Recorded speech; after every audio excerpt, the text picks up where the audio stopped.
right, privates. I know most of you are tired from training, but stay alert, because what we learn here could save your buddy's life.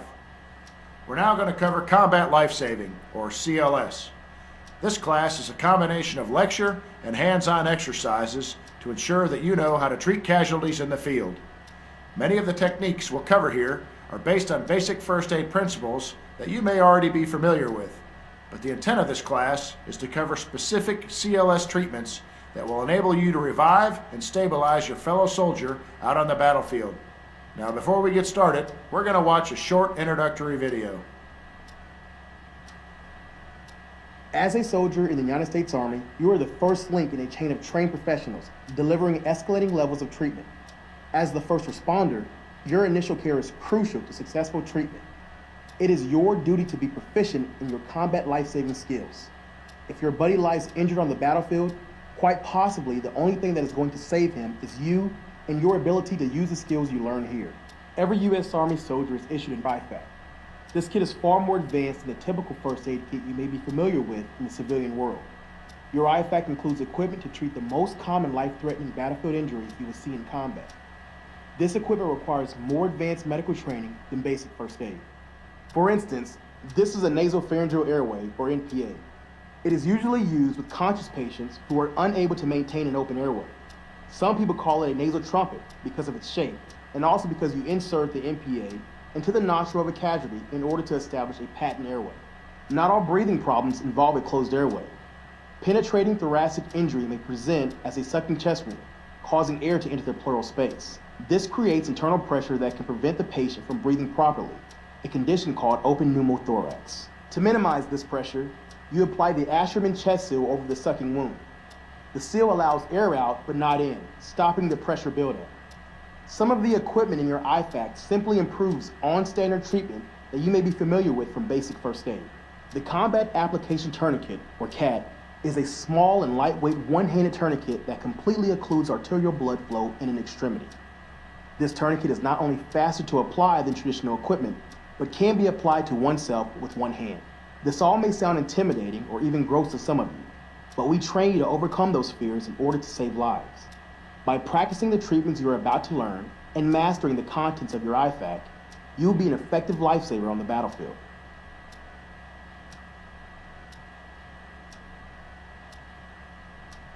On each of your tables is a state-of-the-art simulation mannequin called a Sim Man, but I like to call him Simon. He's your buddy. Simon can breathe like a person, react like a person, and even bleed like a person. You have the ability to help Simon if you know what to do. Now that you've been introduced to some of the tools, let's get into how and when to use them. Gunshot wounds will obviously be a very common injury that you'll encounter on the battlefield. We'll cover the most common wounds and how to handle them. With a basic gunshot wound, it's possible for the bullet to pass right through the body, completely missing bone and major organs. When this happens, the primary treatment is to apply a field dressing. This will prevent further blood loss and stabilize the soldier. Now let's practice. I've given your Sim Man a gunshot wound. Use a field dressing to stop the bleeding.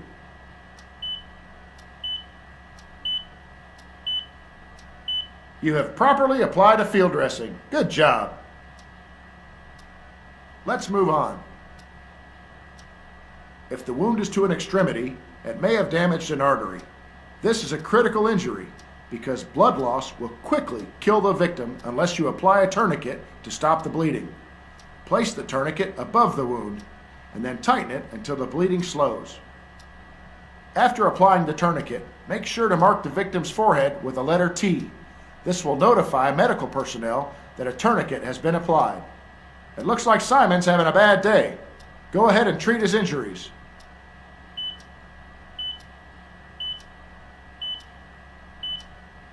It looks like everyone figured this one out. Excellent work. Good job, everyone. Let's move on to the next section. As you learned in first aid, establishing a clear airway is a key to a wounded soldier's survival.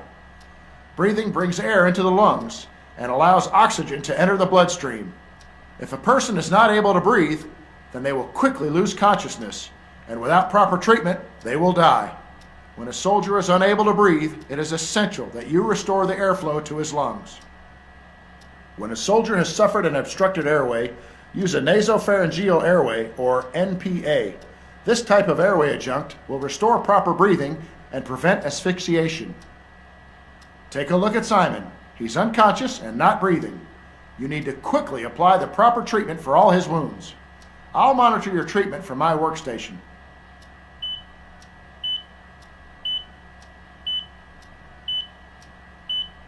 Good job, everyone.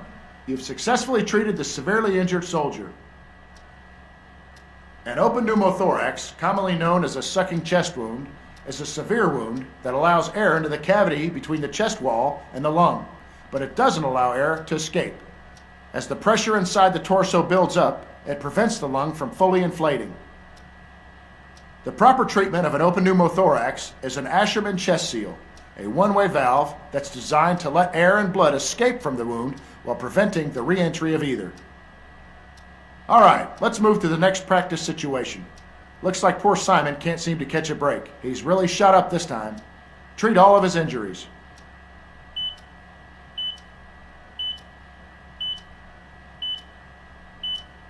Very impressive. I had a feeling about this class. When a soldier falls unconscious, it can be from a number of reasons, ranging anywhere from blood loss to asphyxiation. Reviving a downed soldier allows you to get him to a safe location so you can treat his wounds more effectively without fear of becoming a casualty yourself. First, we'll start with blood loss. Severe blood loss will cause the heart rate to slow. In order to revive a soldier who's suffering from blood loss, use the saline IV from your IFAC. Now I'm going to incapacitate Simon from blood loss. You'll need to revive him and then treat his injuries.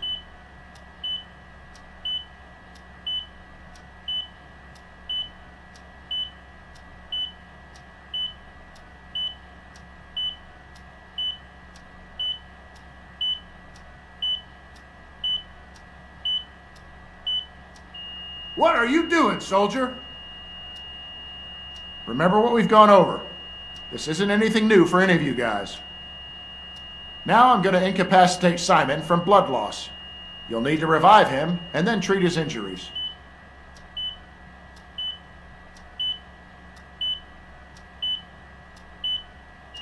What are you doing, soldier? Remember what we've gone over. This isn't anything new for any of you guys. Now I'm going to incapacitate Simon from blood loss. You'll need to revive him and then treat his injuries. Excellent work, everyone. Now move on to the injuries.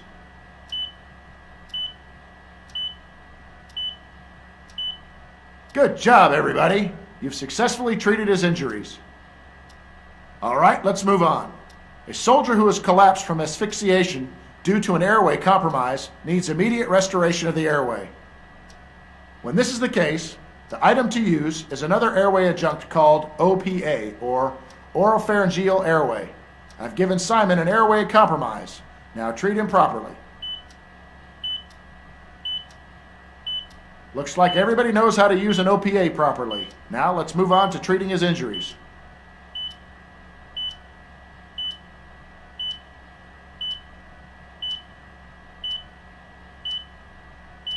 Excellent.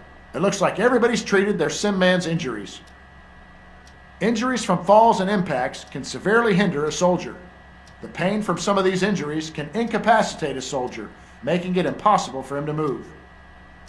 When a soldier is suffering from an injured limb, a splint can be applied to increase mobility and allow the soldier to function. Now let's practice applying a splint. Great job, everyone. Your patient is now able to move properly.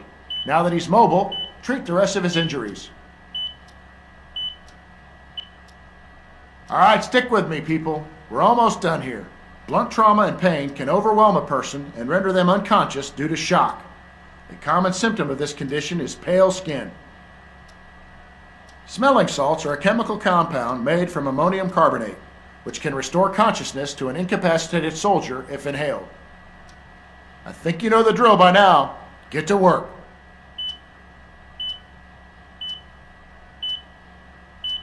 Excellent work, everyone. It looks like all of your sim men are conscious now.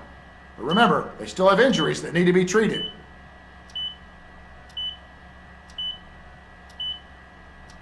Well, it looks like everybody gets it. Let's move on to the test.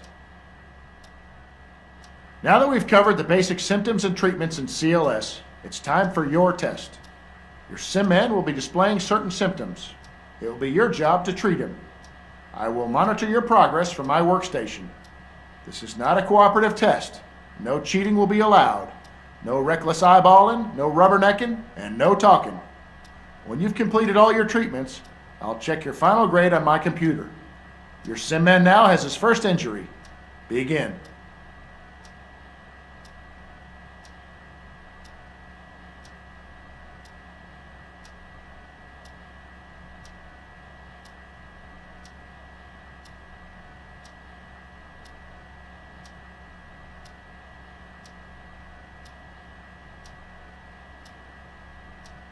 You better figure it out.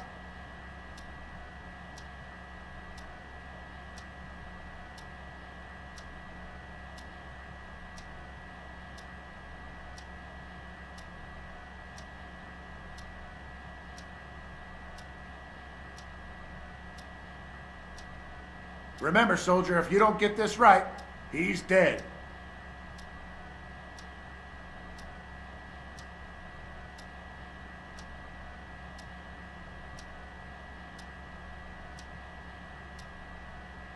Remember what we've gone over.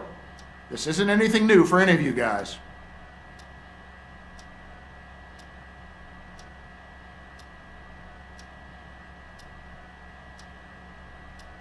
You already finished, soldier? Let's see how you scored.